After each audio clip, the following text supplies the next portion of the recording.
Hello friends, ఈరోజు రాజమండ్రిలో ఉన్న సాయిమమ్మ సూప్ దగ్గరికి అయితే వచ్చాను. ఇది Danavaipeta round park Bengaluru bakery ఆపోజిట్కి అయితే ఉంటుంది.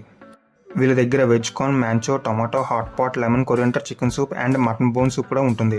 మటన్ బోన్ సూప్ అయితే వెడ్నెస్డే అండ్ సండే ఉంటాయి. వీళ్ళు ఆల్రెడీ ఇంటి దగ్గర ప్రిపేర్ చేసి తీసుకొస్తారు, మళ్ళీ మన ముందు వెయిట్ చేసి మనకి ఇస్తారు. నేనైతే ఒక veg Manchow soup and chicken soup తీసుకున్నాను. టేస్ట్ అయితే రెస్టారెంట్స్కి ఏమాత్రం తీసుకోదు అండ్ రీజనబుల్ ప్రైజెస్ కూడా. ఇంకా ఫైనల్గా ఈ వీడియో కనుక మీకు నచ్చితే లైక్ చేసి సబ్స్క్రైబ్ చేసుకోండి. జై హింద్.